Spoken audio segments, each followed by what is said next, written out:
கர்த்தர் நல்லவர், எல்லாரையும் ஆசீர்வதிக்கட்டும்.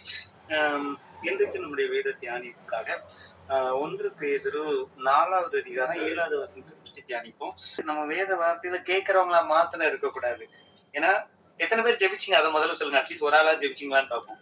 டெய்லி ப்ரேயர் பண்றது, டெய்லி ப்ரேயர் பண்றோம், சந்தோஷம். காலையில 5 மணிக்கு எழுந்திருச்சு ப்ரேயர் பண்ணுவோம். சூப்பர் சூப்பர் சூப்பர், நல்லது. ஓகே. சோ ஏன்னா ஒரு விஷயம் நம்ம நல்லா தெரிஞ்சுக்கணும். கர்த்தர் ஒரு விஷயத்தை யாரு மூலியமாவது நமக்கு தெரியப்படுத்துவார். எந்த ஒரு காரியத்தினாலும் சரி, அவருடைய பிள்ளைங்களுக்கு யாரு மூலியமாவது தெரியப்படுத்துவாரு. தெரியப்படுத்தின காரியத்தை நான் வாழ்க்கையில ஃபாலோ பண்ண ஆரம்பிச்சோம்னா அடுத்து இன்னொரு காரியத்தையும் என்ன பண்ணுவாரு, எனக்கு தெரியப்படுத்துவாரு. இப்படி ஒவ்வொரு நாளும் என்ன பண்ணுவாரு, ஒவ்வொரு காரியத்தை தெரியப்படுத்திக்கிட்டே வருவாரு. எந்த மனுஷனும் பெர்ஃபெக்டான மனுஷன் கிடையாது. ஆனா ஒரு திருப்பு அவனுக்கு எச்சரிப்பு கர்த்தர் யார் மூலியமாவது சொல்லும் போது அதை ஃபாலோ பண்ணி நடந்து அப்படியே கொஞ்சம் கொஞ்சமா அவன் என்ன பண்ணுவான், ஒவ்வொரு நாளும் பரிசுத்தத்தின் மேல பரிசுத்தம் அடைஞ்சுக்கிட்டே வருவான். அவர் கர்த்தர் சொல்ற சின்ன காரியத்தையே நான் அக்செப்ட் பண்ணோம்னா அடுத்து அவர் என்ன பண்ண மாட்டாரு, ஏன்டா பெரிய காரியத்தை சொல்ல மாட்டேன், சொன்ன இந்த சின்ன காரியத்தையும் என்ன பண்ண மாட்டேங்கான். ஏன்னா சிறிய காரியத்துல உண்மையுள்ளவனா இருந்தாதான் அவர் என்ன பண்ணுவாரு, பெரிய வெற்றிக்கு ஒண்ணு அதிகாரியாக்குவார். சோ நம்ம இந்த சின்ன ஜெப கூட்டமா இருக்குது அப்படிலாம் பார்க்கணும். அவரு நமக்கு யார் மூலியமாவது ஒவ்வொரு காரியத்தை தெரியப்படுத்தும் போது அதை கடைபிடிக்கிற மனுஷனா நான் வாழும்போது கர்த்தர் என்ன பண்ணுவாரு, ஒவ்வொரு நாளும் ஒவ்வொரு காரியமா எனக்கு சொல்லி கொடுத்துட்டு வருவாரு. நான் ஒருவேளை என்னால கொஞ்சம் அவர் தெரியப்படுத்தின காரியத்தெல்லாம் நான் கடைபிடிச்சிட்டு வரும்போதே ஒருவேளை எனக்கு மரணம் நேரிட்டா கூட நியாய தீர்ப்பு நாள்ல கர்த்தர் என்ன பண்ணுவாருன்னா, இவனுக்கு நான் ஒரு சில காரியங்களை தெரியப்படுத்தினேன், இவன் என்ன பண்ணான் அதை கரெக்டா வாழ்க்கையில ஃபாலோ பண்ணா, இன்னும் எல்லா காரியத்தையும் நான் தெரியப்படுத்திருந்தேன்னா அப்ப என்ன பண்ணிருப்பான், இன்னும் கரெக்டா ஃபாலோ பண்ணி இருந்திருப்பான் அப்படின்னு சொல்லி அந்த இடத்துலதான் நமக்கு கிருபை வந்து வேலை செய்யும். அந்த இடத்துலதான் கிருபை வந்து வேலை செய்யும். இவனுக்கு நான் எல்லா கொஞ்சம் காரியத்தை தான் சொல்லி கொடுத்தேன், அதைப்படி அவன் நடந்து பழகுனான். சோ இன்னும் எல்லா காரியத்தையும் சொல்லி கொடுத்தோம்னா அதையும் அவன் என்ன பண்ணிருப்பான், கடைபிடிச்சு வந்திருப்பான். சோ கர்த்தர் யார் மூலியமா சொல்லும் போது தயவு செஞ்சு அதை என்ன பண்ணுங்க, கொஞ்சம் வாழ்க்கையில நடைமுறைப்படுத்துங்க. கேட்கிற கிறிஸ்தவங்களா இருக்கிறத காட்டிலும் கடைபிடிக்கிற கிறிஸ்தவங்களா இருந்தா அது நமக்கு ஆசீர்வாதத்தை தரும். சோ நம்ம நேற்று ஜெபிக்கணும் அப்படிங்கிற ஒரு காரியத்தை பார்த்தோம். ஏன்னா எல்லா நம்மளுடைய முற்பிதாக்கள்லாம் வேதாகமத்துல பாத்தீங்கன்னா ஜெபித்துதான் எல்லா காரியத்தையும் பெற்றுக் கொண்டிருக்காங்க. இப்ப தானியலை எடுத்துக்கிட்டா கூட தானியலுடைய காரியம் ஜெயமா இருந்தது. எப்பொழுது தானியல் ஒரு நாளைக்கு 3 வேளை ஜெபிக்கும் போதுதான் அவனுடைய காரியம் ஜெயமா இருந்தது. தாவீதையா எடுத்துக்கிட்டீங்கன்னாலும் அவனும் பாத்தீங்கன்னா அவருடைய வாழ்க்கையிலேயே பாத்தீங்கன்னா வசனம் ரொம்ப அழகா சொல்லுவோம். 2 சாமுவேல் 5:10 சொல்லும், அவன் நாளுக்கு நாள் விருத்தி அடைந்தான் இருக்கும். ஒவ்வொரு நாளும் என்ன பண்ணான், பெருகிட்டே வந்தான், விருத்தி அடைஞ்சுக்கிட்டே வந்தான். எதனாலன்னா அவன் ஒரு நாளைக்கு எத்தனை முறை ஜெபிக்கிற மனுஷன், அந்தி சந்தி மதியான வேலையிலும் நான் என்ன பண்ணேன், ஒரு நாளைக்கு அவனும் 3 வேளை ஜெபிக்கிற மனுஷன். சோ ஒவ்வொரு நாளும் நான் ஜெபிக்கும் போது ஒவ்வொரு நாளும் விருத்தி அடைவேன். உலகத்துல நம்ம வேலை செய்யறோம்னா அங்க வந்து நமக்கு போனஸ் வருஷத்துக்கு ஒரு முறை தான் கொடுப்பாங்க, அப்படித்தானே? வேலை செய்யற இடத்துல நமக்கு வருஷத்துக்கு ஒரு முறைதான் போனஸ் கொடுப்பாங்க. ஆனா நான் தேவனை நோக்கி டெய்லி ஜெபிக்கும் போது ஒவ்வொரு நாளும் எனக்கு போனஸா கொடுப்பாரு. ஏன்னா நாளுக்கு நாள் விருத்தி அடைவோம். அதே மாதிரி ஈசா கூடிய வாழ்க்கையிலயும் பாத்தீங்கன்னா அவனும் ஜெபிக்கிற மனுஷன் தான். அவன் குழந்தைக்காண்டி 20 வருஷம் காத்திருந்து ஜெபிச்சிருப்பாப்ல. சோ அதனாலதான் அவன் பஞ்ச காலத்துல விதை விதைக்கும் போது அவன் என்ன பண்ணான், 100 மடங்கு ஆசீர்வாதத்தை பெற்றுக் கொண்டான். சோ ஒவ்வொரு நாளும் நம்ம ஜெபிக்கணும், அதுல மாற்றம் கிடையாது. சரி, இன்னைக்கு நம்முடைய ஜெபத்துல என்ன காரியம் பிரதானமா இருக்கணும் அதை குறிச்சுதான் நம்ம இன்னைக்கு பார்க்க போறோம். டைம் இருக்கிறதுனால அவர் 6:30 வரைக்கும் நான் எடுத்துக்கணும்னு நினைக்கிறேன். இங்க ஆறுனா உங்களுக்கு வந்து 9 மணி நினைக்கிறேன். ஓகே. சோ இன்னைக்கு நம்ம எதை பார்க்கணும், நம்முடைய ஜெபத்துல எந்த காரியங்கள்லாம் பிரதானமா இருக்கணும் அப்படிங்கிற ஒரு காரியத்தை குறிச்சுதான் பார்க்க போறோம். வேதத்துல எல்லாம் இது அடிக்கடி நம்ம கேள்விப்பட்ட வசனங்கள்லாம் இருந்தாலும் கர்த்தர் நமக்கு தெரியப்படுத்தினா இன்னும் ஆழமா என்ன பண்ணுவோம், இன்னைக்கு சொல்லி கொடுப்போம். சரி, வாசிங்களேன். 1 பேதுரு 4வது அதிகாரம் 7வது வசனத்தை வாசிங்களேன். எல்லாவற்றிற்கும் முடிவு சமீபமாயிற்று, ஆகையால் தெளிந்த புத்தியுள்ளவர்களாய் இருந்து ஜெபம் பண்ணுவதற்கு ஜாக்கிரதை உள்ளவர்களாய் இருங்கள். ரொம்ப அழகா வசனம் சொல்லுது. எல்லாவற்றுக்கும் முடிவு சமீபமா இருக்குது, ஆகையால் தெளிந்த புத்தி உள்ளவர்களாய் என்ன பண்ணுங்க, ஜெபம் பண்ணுவதற்கு ஜாக்கிரதையா இருங்கள். ஏன்னா இந்த கடைசி காலம் நமக்கு தெரியும், எல்லாரும் கடைசி காலம். இந்த காலத்துல பிசாசு நம்மளை ஜெபிக்க விடுவான். அதுல ஜெபிக்க விடுவானு கேட்டா ஜெபிக்க விடுவான். ஆனா என்ன பண்ண மாட்டான்னா கர்த்தருக்கு பிரியமான ஜெபத்தை நம்மளை பண்ண விட மாட்டான். நம்ம எல்லாரும் மாதிரி ஜெபிப்போம், ஆனா நம்முடைய ஜெபம் கர்த்தருக்கு பிரியமா இருக்குதா இல்லையா அப்படிங்கறத நம்ம ரொம்ப தெளிவா பார்க்கணும். இந்த பிசாசு அவங்க எல்லாம் ஜெபிக்க விட, உங்க ஜெபம் வந்து கர்த்தருடைய சமூகத்துக்கு எட்டாதுன்னு அவனுக்கு தெரியும். ஏன் அப்படின்னா கர்த்தருக்கு பிரியமான ஜெபத்தை உங்களை பண்ண விடாது. கர்த்தருக்கு பிரியமில்லாத ஜெபத்தெல்லாம் பாட்டுல எல்லாரையும் பண்ண விடாது. நீங்க பாட்டு என்ன பண்ணுங்க, பேசிக்கிட்டே இருங்க அப்படின்னு சொல்லி. ஏன்னா மத்தேயுல ரொம்ப அழகா சொல்லப்பட்டிருக்கும். அங்கேயும் நீங்க ஜெபம் பண்ணும்போது வாசிங்களேன், மத்தேயு 6:7 வாசிங்களேன். அன்றியும் நீயோ ஜெபம் பண்ணும் போது உன் அறை வீட்டுக்கு அன்றியும் நீ ஜெபம் பண்ணும் போது மாயக்காரரை போல் இருக்க வேண்டாம். மனுஷர் காணும்படியாக அவர்கள் ஜெப ஆலயங்களிலும் மத்திய 6:7 மத்திய 6. அன்றியும் நீங்கள் ஜெபம் பண்ணும் போது அஞ்ஞானிகளை போல வீண் வார்த்தைகளை அளப்பாதையுங்கள். அவர்கள் அதிக வசனத்தினால் தங்கள் ஜெபம் கேட்கப்படும் என்று நினைக்கிறார்கள்.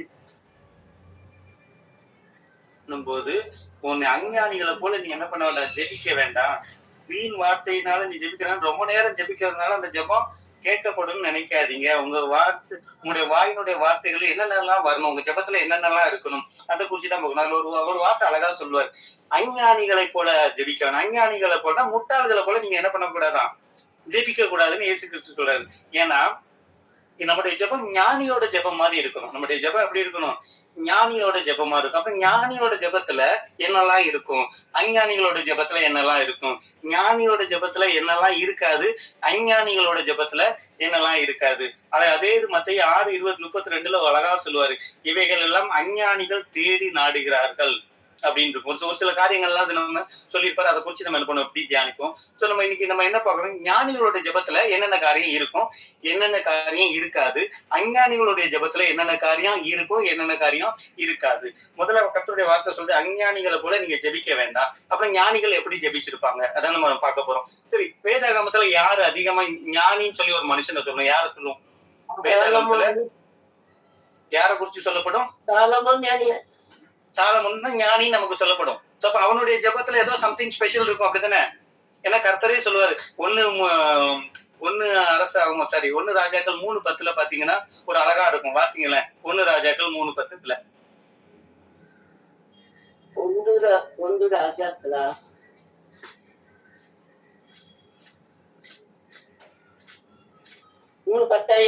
சாலமோன் இந்த காரியத்தை கேட்டது ஆண்டவருடைய பார்வைக்கு உகந்த விண்ணப்பமா இருந்தது.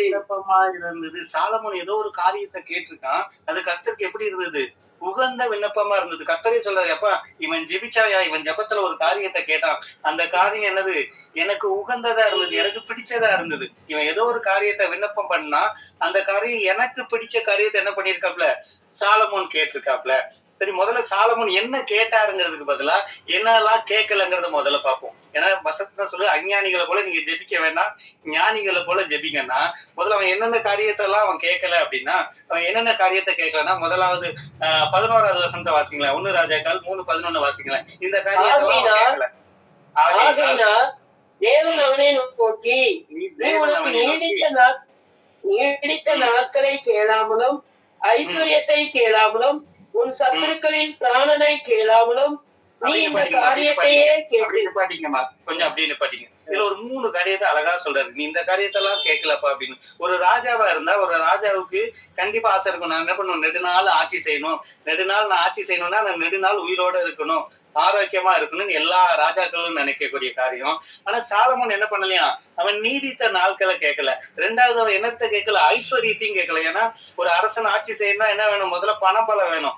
ஆனா என்ன பண்ணல, அவன் ஐஸ்வர்யத்தையும் கேட்கல. 3வது அவன் என்ன கேட்கல, ஒரு சத்துருக்கள் யாருமே இருக்கக்கூடாது, அவன் சத்துருக்கள் யாருடைய ஜீவனையும் கேட்கல. அப்புறம் அவனுடைய ஜெபத்துல இந்த காரியங்கள்லாம் என்ன பண்ணல, இந்த காரியங்கள்லாம் அவன் கேட்கவே இல்லை. ஆனா நம்முடைய ஜெபத்துல எப்படி இருக்குன்னு பாத்தீங்களா, எல்லாம் நம்ம தலைகீழ தானே பண்ணுவோம். நம்முடைய ஜெபத்துல முதல் காரியம் என்னத்த கேட்போம், ஆண்டவரே நான் ஆரோக்கியமா வாழணும்.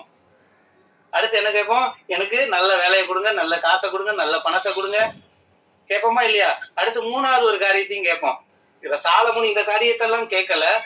நம்முடைய ஜெபத்துல பாத்தீங்கன்னா இதுதான் பிரதானமா இருக்கும், இந்த காரியம் தான் பிரதானமா கேட்போம். 3வது என்ன காரியம், சத்துருவோட பிராணனை காத்து கொள்ளுங்க. ஆண்டவரே எனக்கு எதிரா ஒருத்தன் செயல்படுதா, அவனை நீங்க என்ன பண்ணுங்க, கவனிச்சுங்கன்னா என்ன பண்றோம், கைய கால உடைச்சி அவனை வீட்டுல போடுங்க. இதுதான் நம்முடைய ஜெபத்துல பிரதானமா இருக்கும். பாத்திருக்கீங்களா? சாலமோன் இந்த காரியத்தெல்லாம் கேட்கல. இந்த காரியத்தெல்லாம் கேட்காதனால அது கர்த்தருக்கு பிரியமா இருந்தது. ஆனா நம்முடைய ஜெபத்துல எப்படி இருக்கு, இந்த காரியம் தான் பிரதானமா இருக்கு. ஜெபிக்க உட்கார்ந்த உடனே என்ன பண்ணுவோம், நான் நல்லா இருக்கணும், பொண்டாட்டி நல்லா, பிள்ளை நல்லா இருக்கணும், என் தலைமுறை நல்லா இருக்கணும், அடுத்து எங்களுக்கு காசு பணம் வேணும், அடுத்து எங்களுக்கு எதிராக எவனா இருக்கானோ அவெல்லாம் ஒண்ணு இல்லாம நாசமா போகணும். இதுதான் நம்முடைய ஜெபத்துல பிரதானமா இருக்கும். ஆனா சாலமோனுடைய ஜெபத்துல என்ன பண்ணல, இதெல்லாம் இந்த காரியத்தெல்லாம் அவன் கேட்கவே இல்லை. ஜீவனை ஒரு என்ன எனக்கு நீண்ட ஆயுச கொடுங்கன்னு கேட்கல, எனக்கு சத்துருக்களோட பிராணனை கொடுங்கன்னு கேட்கல, எனக்கு ஐஸ்வர்யத்தை கொடுங்கன்னு கேட்கவே இல்லை. கர்த்தருக்கு தெரியாத என்ன மனுஷனை உண்டாக்குறதுக்கு முன்னக்கூட்டியே அவனுக்கு என்னெல்லாம் தேவையோ எல்லா காரியத்தையும் படைச்சிட்டு தான் மனுஷனை படைச்சாரு. அவனுக்கு காற்று தேவையா, முதல்ல காற்றை உருவாக்குனார். தண்ணி தேவையா, தண்ணியை உருவாக்குனாரு. வெளிச்சத்தை தேவையா, நிலவும் சூரியனையும் உண்டாக்குனாரு. எல்லாத்தையும் உண்டாக்கிட்டு தான் என்ன பண்ணாரு, மனுஷனை உண்டாக்குனாரு. சோ கர்த்தருக்கு தெரியும் மனுஷனுக்கு என்ன தேவைன்னு. நான் அதை வாயை திறந்துதான் கேட்கணும்னு இல்ல. ஏன்னா அதான் வசனம் சொல்லுது, அஞ்ஞானிகள் தான் என்ன பண்ணுவாங்களாம், இவைகளை எல்லாம் தேட. வாசிங்களா மத்தேயு 6:32. இவைகளை எல்லாம் அஞ்ஞானிகள் நாடி தேடுகிறார்கள். இவைகளை எல்லாம் அஞ்ஞானிகள் தான் தேடுறாங்க. எண்ணத்தை உண்போம், எண்ணத்தை குடிப்போம், எண்ணத்தை உடுப்போம் என்று. ஐயோ நாளைக்கு என்ன பண்ணணும், அது பண்ணணும். யாரு முட்டாள் தான் அதை மாதிரி யோசிச்சு ஜெபம் பண்ணிட்டு இருப்பானா? இது சொன்னது யாரு? இயேசு கிறிஸ்துவே சொல்றாரு, நீ உன் ஜெபத்துல இதெல்லாம் பிரதானமா இருக்கக்கூடாதுப்பா. உனக்கு என்ன தேவைன்னு யாருக்கு தெரியும்? உன்னுடைய பரமபிதாக்கு தெரியும். உன் வாயில இருந்து வார்த்தை வர்றதுக்கு முன்னாடியே அவர் அறிந்து இருக்கிற தெய்வம். உன் வாழ்க்கையில என்ன தேவைன்னு அவருக்கு தெரியாம இருக்குமா? அப்ப என்னுடைய ஜெபத்துல எது பிரதானமா இருக்கணும்? சாலமோன் இந்த காரியத்தெல்லாம் கேட்கல. அப்ப அவன் என்ன காரியத்தை பிரதானமா கேட்டான்? வாசிங்களேன், மறுபடியும் 1 ராஜாக்கள் 3:9 வாசிங்களேன். அவன் என்னென்ன காரியத்தெல்லாம் கேட்டான்னு தெரியும். ஆகையால் உமது ஜனங்களை நியாயம் விசாரிக்கவும், நன்மை தீமை இன்னதென்று வகையறுக்கவும் அடியேனுக்கு ஞானமுள்ள இருதயத்தை தந்தருளும். ஞானமுள்ள இருதயத்தை தந்தருளும். அவன் என்ன கேட்கிறான்? அப்பனா அவன் என்ன கேட்கிறான்? உமது ஜனங்களை நியாயம் விசாரிக்க ஞானமுள்ள இருதயத்தை தாங்கன்னு கேட்கிறான். அவன் என்ன கேட்கிறான்? ஞானமுள்ள இருதயத்தை தாங்க. அப்ப ஞானம்னா என்ன? ஞானமுள்ள இருதயத்தை தாங்கன்னு கேட்டது. அப்ப ஞானம்னா என்ன? அறிவு கிடையாது. அங்கதான் நம்ம தப்பு பண்றோம். ஞானம்னா என்னன்னா, யோபு 28வது அதிகாரம் 28வது வசனத்தை வாசிங்களேன்.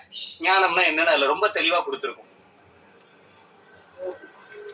வாசிங்க, யோபு 28:28. யோபு 28:28. மனுஷனை நோக்கி இதோ ஆண்டவருக்கு பயப்படுவதே ஞானம். ஞானம் போதும். அப்ப அவன் என்ன கேட்டிருக்கான்? ஞானம்னா என்னது? ஞானம்னா கர்த்தருக்கு பயப்படுறது. அவன் என்ன கேட்டிருக்கான்? ஆண்டவரே நான் உமக்கு பயந்து நன்மை தீமையை, நன்மைனா நான் அதை செய்யணும், தீமைனா அதை விட்டு விலகணும். அப்படி ஞானம்னா என்னது? கர்த்தருக்கு பயப்படுறதுதான் ஞானம். அப்ப அவன் என்ன கேட்டிருக்கான்? ஆண்டவரே நான் உமக்கு பயந்து நடக்கிற மனுஷனா வாழணும், முதல்ல அதை எனக்கு கொடுங்க. நன்மை தீமை என்னதென்று வகை இருக்கணும். பாவம்னா அதை நான் செய்யக்கூடாது. நான் பாவம் இல்லாததுன்னா நான் என்ன பண்ணணும்? வாழ்க்கையில செய்யணும். பாவத்தை நான் விட்டு விலகணும். அவனுடைய ஜெபத்துல எது பிரதானமா இருந்ததுன்னா, உமக்கு நான் பயந்து பாவத்தை விட்டு விலகுற இருதயத்தை எனக்கு தாங்க. நம்முடைய ஜெபத்துல இது இருக்குதா? என்னைக்காவது நம்முடைய ஜெபத்துல இது இருக்குதா? ஆண்டவரே நான் பாவி, என்னுடைய பாவத்தை மன்னிங்க, இன்னைக்கு காலையில இந்த பாவத்தை எல்லாம் செஞ்சிருக்கிறேன், எனக்கு மன்னிப்பு கொடுங்கன்னு என்னைக்காவது கேட்டிருக்கோமா? ஏன்னா லூக்கா 18வது அதிகாரத்துல பாத்தீங்கன்னா 2 பேர் ஜெபிக்க போவாங்க.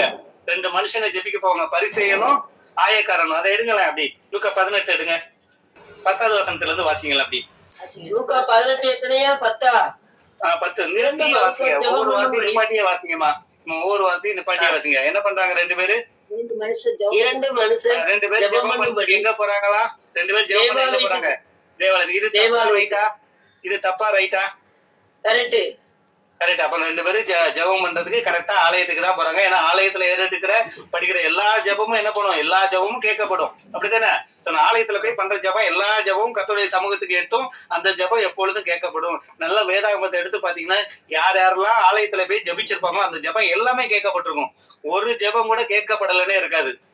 சோ இப்ப ஆலயத்துக்கு 2 மனுஷன் போனாங்க, அதுவும் சரி. ஜெபம் பண்ண போனாங்க, அதுவும் சரி. சரி, அங்க போய் ஜெபம் பண்ண போயிட்டு 2 பேர் போறாங்க. ஒருத்தன் பரிசேயன், ஒருத்தன் ஆயக்காரன். அதுல ஒருத்தன் என்ன பண்றான்? நின்னு என்ன பண்றான்? பரிசேயன் நின்று, தேவனே நான் பரிகாரன், அநியாயக்காரன், உபச்சாரக்காரன் ஆகிய மற்ற மனுஷரை போலவும் இந்த ஆயக்காரனை போலவும் இந்த ஆயக்காரனை உண்மை தோத்தரிக்கிறேன். அடுத்தவன் சொத்துக்கு ஆசைப்பட்டதுல, அநியாயம் பண்ணதுல, விபச்சாரம் பண்ணதுல, மத்த மனுஷனை போல நான் வாழ்ந்தது இல்லை அப்படின்னு தெளிவா சொல்றான். நம்மளும் இந்த ஜெபத்தை எல்லா நேரமும் இறக்கும். ஆண்டவரே, நான் என்ன கிறிஸ்தவனை படைச்சதுக்காக நன்றி. இந்துக்கள் மாதிரி என்ன படைக்காததுக்காக நன்றி. அவனை மாதிரி அவனுடைய ஆத்மா அழிந்து போறான், என் ஆத்மா அழியாததுக்காண்டி நன்றின்னு எல்லா நாளும் இவனை போய் நம்மளும் ஜெபிச்சுக்கிட்டே தான் இருக்கிறோம். ஆனா யாருடைய ஜெபம் கேட்கப்பட்டதாம்? ஆயக்காரன் ஆயக்காரோட ஜெபம். இத்தனைக்கு பரிசையனோட அடுத்த வசனத்துல பாத்தீங்கன்னா, பரிசையன் வாரத்துல 2 நாள் உபவாசம் இருப்பான், தசம பாகம்லாம் கொடுப்பான். அவன் செஞ்சதுல ஒண்ணு கூட தப்பான காரியம் கிடையாது. அவன் செஞ்சது எல்லா காரியமும் சரின்னு இருக்கும். ஆனா யாருடைய ஜெபம் கேட்கப்பட்டதுன்னா, ஆயக்காரனோட ஜெபம் தான் கேட்கப்பட்டது. ஏன் ஆயக்காரனோட ஜெபம் கேட்கப்பட்டது? அவன் ஒரே வார்த்தை தான் சொல்லலாம், ஆண்டவரே பாவியா இருக்கிற பேர்ல என்ன பண்ணுங்க, இரக்கமா இருங்க. அப்ப கர்த்தருக்கு பிடிச்ச ஜெபத்தை, நம்முடைய ஜெபம் கர்த்தருக்கு பிடிச்ச காரியம் என்னன்னா, என் ஜெபத்துல பாவ அறிக்கை இருக்கணும், என் ஜெபத்துல பாவ மன்னிப்புக்கான ஜெபம் இருக்கணும்.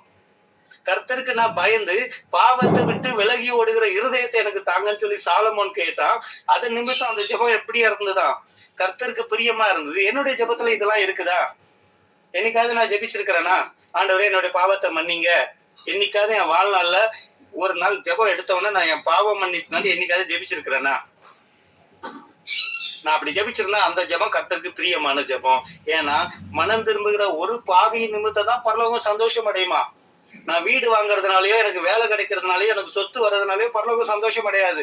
ஆனா நான் மனம் திரும்பினோம்னா அன்னைக்கு பரலோகம் சந்தோஷம் அடையும். உடனே நான் என்ன சொல்றேன், நான் ரட்சிப்பை பெற்றுட்டேன் அப்படின்னு. ஆனா ரட்சிப்புங்கிறது ஒரு நாள் நடக்கிற சம்பவம் கிடையாது. என் வாழ்நாள், என்னுடைய சாவு இறுதி மூச்சு இருக்கிற வரைக்கும் நான் ரட்சிப்பு ஒவ்வொரு நாளும் அடைஞ்சுக்கிட்டே வரணும். ஏன்னா வசனம் தெளிவா சொல்லுது, நீதிமான் என்ன பண்ணா, ஒரு நாளைக்கு 7 முறை தவறு செய்வானா. 7 முறை தவறு செஞ்சா விழுவானா. அப்ப நான் கண்டிப்பா எல்லா நீதிமானும் ஒரு நாளைக்கு எத்தனை முறை தவறு செய்வானா? 7 முறை தவறு செய்வானா. இப்ப நம்மளாம் நீதிமான் கிடையாது. நம்ம 10னே வச்சுக்கோமே. நம்ம ஒரு நாளைக்கு நம்மள அறிஞ்சோ அறியாமலையோ 10 பாவம் செய்யறோம் வைங்க. மாசத்துக்கு எத்தனை பாவம் ஆகும்? மாசத்துக்கு எத்தனை பாவம் ஆகும்? 100 பாவம் ஆகுது. 300 பாவம். வருஷத்துக்கு எத்தனை ஆச்சு? வருஷத்துக்கு எத்தனை ஆச்சு? 3600 ஆயிரம். வருஷத்துக்கு 3200 ஆச்சு. நமக்கு விவரம் தெரியுது 20 வயசு. 20 வயசுல இருந்து 60 வயசு வரைக்கும் 40 வருஷம். 40 இன்று கணக்கு கூட்டி பெருக்கல் பண்ணி பாருங்க. மாசத்துக்கு வருஷத்துக்கு 3200 பாவம்னா வருஷத்துக்கு என்ன ஆச்சு? 40 வருஷத்துக்கு 1,00,000 சம்திங். அப்படி இந்த பாவத்துக்குலாம் நான் ஜெபிச்சிருக்கிறேனா? இந்த பாவத்துக்குலாம் நான் பாவ மன்னிப்பை கேட்டிருக்கேனா? நம்ம நினைச்சிட்டு இருக்கோம் நம்ம பாவமே செய்யறது இல்ல, பரிசுத்தமா வாழ்ந்துட்டு இருக்கோம், கரெக்டா பரலோகத்துக்கு நமக்கும் நேரா போயிட்டு இருக்கோம் அப்படின்னு. என்னைக்கும் எந்த மனுஷன் நமக்கு என்ன தெரியுமா ஒரு தைரியம், நான் அவனை காட்டிலும் கம்மியா தான் பாவம் பண்ணிருக்கேன், அவனை காட்டிலும் நான் என்ன கம்மியா தான் செஞ்சிருக்கிறேன், என்னை காட்டிலும் நம்ம அதிகமா செஞ்சவளா இருக்கிறான். இப்படி சிந்தனையில தான் நம்ம போயிட்டு இருக்கிறோம். ஒரு நாளாவது ஆண்டவரே நான் என்னுடைய பாவத்தை மன்னிங்கன்னு என்னைக்காவது நம்முடைய ஜெபத்துல கேட்டிருக்கோமா? அப்படி கேட்டிருந்தோம்னா அது கர்த்தருக்கு பிரியமான ஜெபம். என்ன சாலமோன் என்ன கேட்கல, எனக்கு ஜீவனை கொடுங்க, ஆயுசை கொடுங்க, எனக்கு ஐஸ்வர்யத்தை கொடுங்க, என் எதிரிகளுடைய ஜீவனை கொடுங்கன்னு கேட்கல. அவன் என்ன கேட்டிருக்கானா, ஆண்டவரே எனக்கு ஞானமுள்ள இருதயத்தை தாங்க. ஞானம்னா எனக்கு கர்த்தருக்கு பயப்படுறது. சரி, கர்த்தருக்கு பயப்படுறதுன்னா என்ன அர்த்தம்? கர்த்தருக்கு பயப்படுறதுன்னா என்ன அர்த்தம்? கர்த்தருக்கு பயப்படுறதுன்னா தீமையை விட்டு விலகுறதுதான் கர்த்தருக்கு பயப்படுறது. அப்படிதானே? கர்த்தருக்கு பயந்ததுன்னா என்ன அர்த்தம்? முதல்ல ஞானம்னா என்னன்னா ஆண்டவருக்கு பயப்படுறதுதான் ஞானம். அப்படி ஞானம்னா ஆண்டவருக்கு பயப்படுறதுன்னா என்னன்னா என் வாழ்க்கைய தீமையை விட்டு விலகுதான் என்னது, நான் கர்த்தருக்கு பயந்த மனுஷன் அர்த்தம். சோ என்னுடைய வாழ்க்கையில, என்னுடைய ஜெப வாழ்க்கையில எது எனக்கு பிரதானமா இருக்கணும் அப்படின்னா, கர்த்தருக்கு பயந்து நான் பாவத்தை விட்டு விலகிற பாவ மன்னிப்புக்கான ஜெபம் தான் இருக்கணும். அப்படி அது என்னுடைய ஜெபத்துல இருந்ததுன்னா நான் கர்த்தருக்கு பிரியமான ஜெபத்தை பண்ணிட்டு இருக்கேன்னு அர்த்தம். இவ்வளவு நாள் இல்லைன்னா இனி என்ன பண்ணணும், என் வாழ்க்கையில முதல்ல அதை கொண்டு வரணும். தானியேல் ஜெபிக்க உட்கார்ந்த உடனே அவர் என்ன பண்ணுவாரு? வாசிங்களேன், தானியேல் 9:4 வாசிங்க. 1ஆம் மாதம் 9 9:4மா? ஆமா. என் தேவனாகிய கர்த்தரை நோக்கி ஜெபம் பண்ணி பாவ அறிக்கை செய்து ஆண்டவரே என்ன பண்றான்? ஜெபத்துல முதல்ல என்ன பண்றான்? பாவ அறிக்கை. என் ஜெபத்துல பாவ அறிக்கை இருக்குதா? எனக்கும் கர்த்தருக்குள்ள தனிப்பட்ட ஜெபத்துலனாலும் சரி, பொது ஜெபத்துலனாலும் சரி. ஏன்னா ஆரம்பிக்கும் போதே சொன்னேன், பிசாசு உங்களை ஜெபிக்க விடுவான், ஆனா கர்த்தருக்கு பிரியமான ஜெபத்தை தான் ஜெபிக்க விட மாட்டான். ஏன்னா கர்த்தருக்கு பிரியமான ஜெபம்னா உடனே கேட்கப்படும். சாலமோன் ஜெபிச்சு முடிச்சா ஆண்டவர் சொல்றாரு, இந்த விண்ணப்பம் எனக்கு உகந்த விண்ணப்பமா இருந்தது. அவங்க விண்ணப்பத்துல என்ன இருந்தது? ஆண்டவரே ஞானத்தை தாங்க. ஞானம்னா உனக்கு பயப்படுற ஞானத்தை, இருதய உள்ள ஞானத்தை தாங்க. கர்த்தருக்கு பயப்படுறதுனா தீமையை விட்டு விலகுது. தீமைனா பாவம். பாவத்தை விட்டு விலகக்கூடிய மனசை எனக்கு தாங்க. நன்மனா அதை செய்யணும், தீமைனா நான் செய்யக்கூடாது. சாலமோன் கேட்டது அந்த காரியம்தான். சரி, இந்த காரியத்தை அவன் கேட்டான். கர்த்தர் எந்தெந்த காரியத்தெல்லாம் அவனுக்கு கொடுத்தாரு? உலக ஆசீர்வாதத்தையும் கொடுத்தாரு. அடுத்த அதையும் வாசிங்க, அடுத்த வசனத்தை வாசிங்க, 11 வாசிங்களேன். 1 நாளாகவும் 3:11 இவன் 1 ராஜாக்கள் இருக்கும். 3:11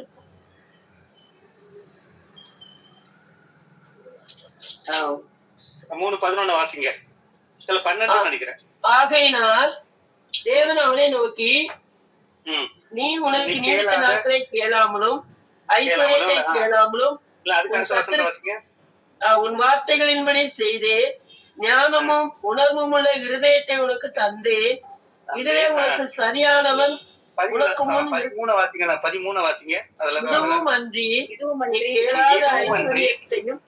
நீ கேளாத ஐஸ்வர்யத்தையும் மகிமையையும் உனக்கு தந்தேன். எப்படி கொடுக்கிறாரு? இது வரைக்கும் எவனுக்கு இல்லாதது நான் உனக்கு தரேன்.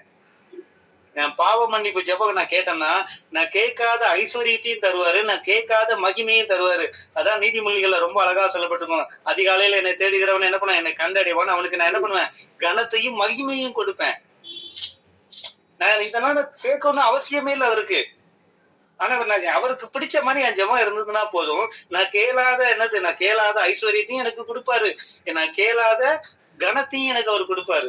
தேவனுக்கு பிரியம் பாவம் மன்னிப்புக்கான ஜெபம் அவருக்கு ரொம்ப பிடிக்கும். ஏன்னா அதுக்காண்டிதான் அவர் என்ன பண்ணாரு? பரலோகத்துல இருந்து கீழே இறங்கி வந்தாரு. என்னுடைய பாவம் என்ன பண்ணுச்சுன்னா தேவனையே பூமிக்கு வர வச்சிருச்சு. ஆனா என்னுடைய ஜெபம் என்ன பண்ணும்? அதே தேவனையே மனசை மாத்த வச்சிரும். எப்படி நேற்று சொன்ன மாதிரி நினிவே மக்கள் தங்களை தாழ்த்தி ஜெபம் பண்ணது நிமித்தம் கர்த்தர் என்ன பண்ணாரு? அவங்களுக்கு செய்ய நினைத்த தீங்க செய்யாம என்ன பண்ணாரு? நிப்பாட்டிட்டாரு. அப்ப நான் போடுற முழங்காலு கர்த்தருடைய மனசையே மாத்தும். அப்படி மனசை மாத்தணும். என் ஜெபத்துல எது பிரதானமா இருக்கணும்? பாவ அறிக்கை தான் பிரதானமா இருக்கணும். இயேசு கிறிஸ்து பூமியில வாழ்ந்த காலத்துல நல்லா பாத்துட்டீங்கன்னா, இயேசு கிறிஸ்து செய்யாத ஒரு காரியத்தை நம்ம எல்லா நாளும் செஞ்சிட்டு இருக்கோம். என்ன அப்படின்னா, அவர் வாழ்ந்த காலத்துல யாருகிட்டையும் போய் ஜெபத்துக்காண்டி அவர் என்ன பண்ணல? ஜெபத்துக்காண்டி எனக்காண்டி ஜெபம் பண்ணுங்கன்னு சொல்லி எந்த இடத்துலயும் அவர் நிக்கல. எந்த இடத்துல எனக்காண்டி நீங்க ஜெபம் பண்ணுங்கன்னு சொல்லி நிக்கல. ஆனா நான் ஒவ்வொரு கிறிஸ்தவ என்ன பண்ண, பாஸ்டரை பார்த்தாலும் சரி, எந்த மனுஷனா பார்த்தாலும் எனக்காண்டி ஜெபம் பண்ணுங்க, எனக்காண்டி ஜெபம் பண்ணுங்க. ஆனா கர்த்தர் அதை பண்ணல. ஏன்னா அவர் ஜெபிக்கிற மனுஷனா இருந்தாரு. இப்ப ஒரு மனுஷன் எனக்காண்டி ஜெபிங்கன்னு சொல்றான்னா அவன் வாழ்க்கையில ஜெபிக்காத மனுஷன் அர்த்தம். அவன் ஜெபிச்சானா கண்டிப்பா, ஏன்னா கர்த்தர் நான் இவர் ஜெபத்தை தான் கேட்பேன், பாஸ்டர் ஜெபத்தை தான் கேட்பேன், ஊழியக்காரன் ஜெபத்தை தான் கேட்கன்னு சொல்லல. யாருனாலும் நீ மலகால் போட்டனா உனக்கு பதில் அளிப்பாரு. அவர் பாரபட்சம் உள்ள தெய்வம் கிடையாது. என்ன ரீசன்னா, ஏன் சோம்பேறித்தனம்? நான் போய் ஜெபிக்கிறதுக்கு சோம்பேறித்தனம் பட்டு என்ன பண்ணுவேன்? எனக்காண்டி நீங்க ஜெபிக்கணும், எனக்காண்டி நீங்க ஜெபிச்சுக்கங்க. எனக்காண்டி ஒரு ஆள் உபவாசம் இருந்து ஜெபிக்கிறார், நான் நல்லா பிரியாணி தின்னுட்டு இருந்தா என் ஜெபம் கேட்கப்படுமா? கண்டிப்பா கேட்கப்படாது. நான் முழங்கால் போட்டு ஜெபிச்சா என் ஜெபத்தை கேட்கறதுக்கு ரெடியா இருக்காரு அவரு. எனக்காண்டி தானே அவர் பூமியில உருவாக்கி என்னை நோக்கி அவன் கூப்பிடுன்னு தான் எதிர்பார்க்கிறாரு. ஆனா நான் என்ன பண்றேன்? அதுக்கு சப்ஸ்டியூட்டுக்கு ஒரு ஆளை ரெடி பண்ணி வச்சிருந்தேன். நீங்க எனக்காண்டி ஜெபுங்க, நீங்க எனக்காண்டி கண்ணு முடிச்சு ஜெபிங்க. நான் என்ன பண்றேன்? மல்லாக்கப்படுத்து தூங்கிட்டு இருக்கேன் வீட்டுல. அந்த ஜெபம் கண்டிப்பா கேட்கப்படாது. அவங்களும் ஜெபிக்கணும், நீங்களும் ஜெபிங்க. மறுபடியும் சொல்றேன், தனி ஜெபம் பதில தரும், கூட்டு ஜெபம் ஆசீர்வாதத்தை தரும். இப்படி கூடி ஜெபிக்கிறோமா அது நமக்கு ஆசீர்வாதம் தரும். தனி ஜெபம் என்ன பண்ணும்? நமக்கு பதில தரும். என் ஜெபத்துல எது பிரதானமா இருக்கணும்னா, ஆண்டவரே என்னுடைய பாவ மன்னிப்பை குறிச்சின ஜெபம் என் ஜெபத்துல பிரதானமா இருந்ததுன்னா, நான் கேளாத ஐஸ்வர்யத்தையும் நான் கேளாத கனத்தையும் இதுக்கு முன்னாடி இல்லாததுக்கெல்லாம் என்ன பண்ண இல்ல, எவனுக்குமே கொடுக்காத கிருபையை எனக்கும் அவர் கொடுக்க ஆயத்தமா இருப்பாரு. சோ ஞானியோட ஜெபத்துல முதலாவது என்ன இருக்கும்? பிரதானமா என்ன இருக்கும்? பாவ மன்னிப்புக்கான ஜெபம் இருக்கும். ரெண்டாவது ஒரு காரியத்தை பார்ப்போம். ரெண்டாவது ஒரு மனுஷன் ஜெபிச்சிருப்பான். அவனுடைய ஜெபத்திலையும் அவனுடைய வாழ்க்கையிலும் என்ன இருக்குன்னு பார்த்தோம் அப்படின்னா, வாசிங்களேன். ஆதியாகமம் 28வது அதிகாரம் 20வது வசனத்தை வாசிங்களேன். ஏன்னா இவன் பெரிய ஐஸ்வர்யானா வாழ்ந்த மனுஷன். வாசிங்க அத. அப்பொழுது யாக்கோபு, தேவன் என்னோட இருந்து நான் போகிற இந்த வழியிலே என்னை காப்பாற்றி உண்ண ஆகாரமும் உடுக்க வஸ்திரமும் எனக்கு தந்து எனக்கு தந்து போதும் அப்படின்னு பாத்தீங்க. இங்கேயும் என்ன பண்ணா, யாக்கோபுங்கிற ஒரு மனுஷன், எல்லாருக்கும் யாக்கோபு பிடிக்கும். ஏன் அப்படின்னா நம்மள மாதிரியே வாழ்ந்த மனுஷன். அவனும் ஒரு சில காரியத்தெல்லாம் கேட்கறான். அவன் என்னென்ன காரியத்தெல்லாம் கேட்கறான் வாசிங்க. அந்த உண்ண வார்த்தை உணவும் என்னென்ன உடுக்க காரியத்தை கேட்கறான்? வஸ்திரமும். உண்ண உணவு உடுக்க வஸ்திரம். நல்லா அதை வாசிக்கணும். முதல்ல அவன் என்ன கேட்கறான்? நான் போகிற இந்த வழியிலே என்னை காப்பாற்றி. அதுக்கு முன்னுக்கூட்டி நமக்கு சாப்பாடுதான் முக்கியம் இருக்க கூடாது. அதுக்கு முன்னுக்கூட்டியில வசனத்தையும் வார்த்தையும் சேர்த்து வாசிங்க. தேவன் என்னோட அப்பொழுது யாக்கோபு தேவன் அவன் என்ன கேக்குறான்? என்னோட இருக்கணும். என்னோட இருக்கணும். முதல்ல அவன் ஜெபத்துல என்ன பிரதானமா இருக்கு? தேவன் என்னோட இருக்கணும். தேவன் யாரு கூட இருப்பாரு? ஏன்னா அவர் பாவம் உள்ள இடத்துல இருக்க மாட்டாரு, பரிசுத்தம் உள்ள இடத்துலதான் அவர் இருப்பாரு. அவன் என்ன கேக்குறான் ஜெபத்துலன்னா, ஆண்டவரே நீங்க என் கூட இருங்க. முதல்ல நீங்க என் கூட இருந்தா எனக்கு போதும். ஏன்னா தேவன் கூட இருந்தா எல்லாம் கிடைக்கும். நம்ம ஜெபத்துல அது இருக்குதா? ஆண்டவரே என் கூட இருங்கன்னு என்னைக்காவது ஜெபிச்சிருக்கோமா? ஆண்டவரே என் கூட வாங்கன்னு என்னைக்காவது ஜெபிச்சிருக்கோமா? ஏன்னா கூட வரணும்னா நம்முடைய வாழ்க்கை எப்படி இருக்கணும்னு நமக்கு தெரியும். நம்ம மனசு உள் மனசு குத்தும். தேவன் உன் கூட இருக்கணும்னா நீ இப்படி பரிசுத்தமா வாழ்ந்திருக்கியா? பரிசுத்தமா வாழ்ந்தா மட்டும் தான் என் வாயில அந்த வார்த்தை வரும். என் கூட இருங்க ஆண்டவரே. தேவன் கூட இருக்கிறதுனால என்னென்ன காரியம்லாம் நடக்குங்கிறத பார்த்துட்டு அதுக்கப்புறம் என்ன பண்ணுவோம்? அடுத்த காரியத்துக்கு வரும். என் தேவன் என் கூட இருக்காரா அப்படின்னா, முதல்ல என் காரியத்துல என் கூட இருந்தாருன்னா என்ன நடக்கும் அப்படின்னு பாத்தீங்கன்னா, எனக்கு எதிராக ஒரு மனுஷன் வாரான்னு வைங்களேன். வாசிக்கலாம். ஆதியாகமம் 31:2 வாசிக்கலாம்.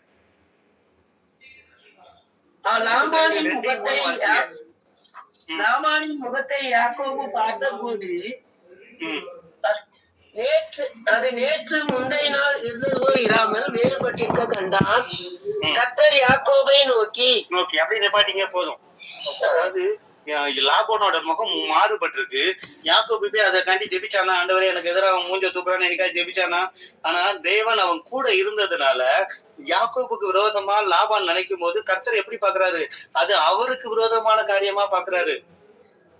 நேற்று நம்ம பார்த்தோம் சவுலோட வாழ்க்கை. சவுல் கீழே விழுந்த உடனே என்ன சொல்றான்? ஆண்டவரே சவுல் தள்ளு கீழே விழுந்த உடனே கர்த்தர் கேட்கிறாரு, சவுலை ஏன் என்ன துன்புறுத்துறேன்னு. ஆனா சவுல் துன்புறுத்தினது யார? கிறிஸ்தவங்களை துன்புறுத்தினான். ஆனா கடவுள் எப்படி கேட்கிறாரு? என்ன ஏன் துன்புறுத்துற? அப்ப கிறிஸ்தவனுக்கு ஒரு காரியம் நடக்குன்னா கர்த்தர் எப்படி பாப்பாரு? தனக்குள்ள காரியமா பாப்பாரு. தன்னுடைய வாழ்க்கையில நடக்கிறதா பாக்குறாரு.